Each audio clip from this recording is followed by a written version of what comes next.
I'm so sorry to tell you this, but getting rich fast is a complete scam. It is definitely not sustainable, and I'm not going to sit here today to sell you a dropshipping course or to sell you an ebook or anything of that nature. I just want to show you all the ways I made money online over the past 5 years or so. There were many failures, there were many trial and errors, but I finally got to the point where I can make a few $1,000s each month. I just want you to understand that none of these methods are easy, and it's not something that you can replicate overnight. It is something you can learn, and it's something that you have to study over time. And if you're willing to continue watching after hearing all that, I really respect you. Because to be honest with you, it is a long grind. It may keep you home on some weekends while all of your friends are out. There may be some nights where you only get a few hours of sleep, but there's one thing that I can tell you. It sure does feel damn good when you can accomplish this, when you can be making a few $1,000s each month without working a real job, without working a 9-to-5 job. When you get to this point, you're making money throughout the whole day. When you're awake, when you're sleeping, when you're eating, and when you're showering, and whenever you're doing whatever else you do. Now let's go back to 2015 where this all started. I was 16 years old, I just created my first bank account and I had a few $100s to my name. And I did the only thing I knew how to do to increase my net worth, to increase the few $100s that I had in my bank. I started flipping and reselling sneakers. I bought all types of shoes, everything from Jordan, Yeezys, and everything else. I would buy the shoe, sell them, and make a profit. It was as simple as that. I visited soullinks.com to find out when are the next sneakers dropping. After I find the release date, I would visit StockX and research the price and see if it's worth buying or not. Some pairs of shoes I can make anywhere from $50 to a few $100s, while other shoes, if I buy it for retail price and I try reselling it, I'll be losing the money. While doing this, there was always one thing that I had to keep in mind was that StockX charges a 12% fee. So when I was doing my calculations, seeing if the sneaker was worth buying, that was always something that I had to keep in mind. I always look at the retail price, look at how much it was selling on StockX, and see if it's worth buying.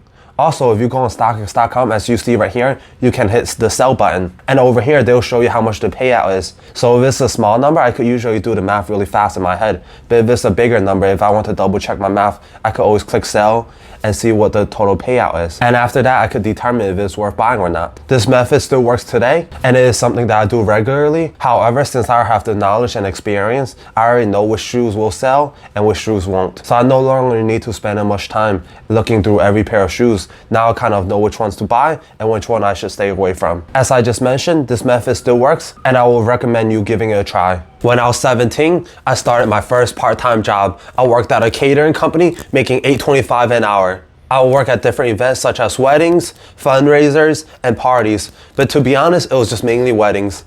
Each shift took about 10-12 hours, and I will usually work on Saturdays. Besides my hourly rate, at the end of the day, the party host will sometimes tip us. The tip will range anywhere from $0 a night all the way to $130 a night.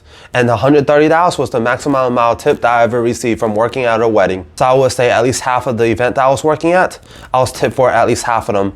Most of them just range from maybe a few dollars to $20. And that's how much money I would get on average for a tip. Having a part-time job is the most consistent income that I could find at the time. However, it was also the one that paid me the least amount of money. Because when I would flip a pair of shoes, I could make anywhere from $50 to a few $100, and it would take me less than an hour to buy the shoe, do the research, and sell the shoe again. While at catering, I was making $8.25 an hour. So pretty much at the end of the day, unless I get tipped like crazy, I was only going to make $8.25 an hour, no matter how much or less amount of work I put in. That's why I'm not the biggest fan of a part-time job, but for most teenagers and for most people, it's the best and most consistent income that they can find. This next one takes a little bit more time and takes a little bit more skill to learn. Designing and creating Shopify site. Either I'm starting a business myself or freelancing my skills to potential customers. I learned how to create Shopify sites by watching many YouTube videos, by testing it out myself. I created many Shopify sites that look pretty good and many Shopify sites that look pretty bad. I had many successful ones and many failures as well. Creating a website is a lot to learn since there are so many different things that you have to deal with. Picking a domain, designing the website, and creating the website are just a few things that make a website so complicated to learn and so complicated to create. However, Shopify makes it really simple for you. So all you have to do is just design your site based off their template. But if you want to make a more complicated site, but if you want to learn, if you want to start out, I would just recommend you using the Shopify basic template. Shopify charges a monthly fee of $29 a month. In my opinion, it is pretty cheap considering what they're offering. Because I have friends who are buying and selling website for a few $1,000s a site. Depending on the complexity of the site, it can either take you a few days to create or a few weeks to create, or even longer if you're creating something super complicated. But you can honestly create a website within a few days and sell that website for a few $1,000s. And after you sell the website, you can also make the customer pay for the monthly fee. So all you need to do is spend a few days, create a website, and sell it. And you can potentially make a few $1,000s. You can start off by creating a really simple website, spending a few days on it, and selling it for a few $100s. Lower your price, start out with something low and then slowly increase as your reputation and as your skill increases with you.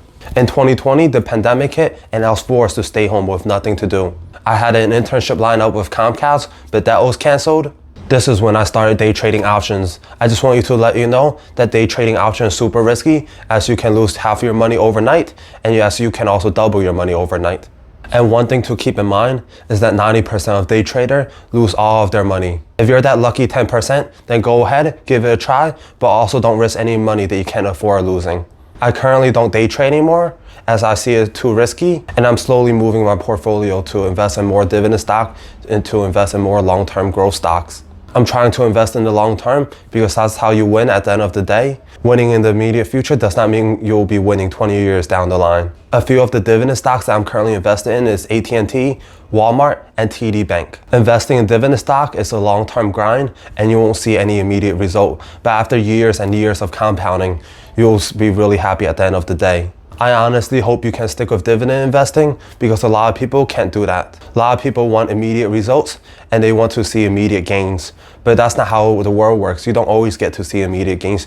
You might get lucky investing in Dogecoin as it skyrockets, but majority of the people who invested late didn't make that much money or probably even lost money.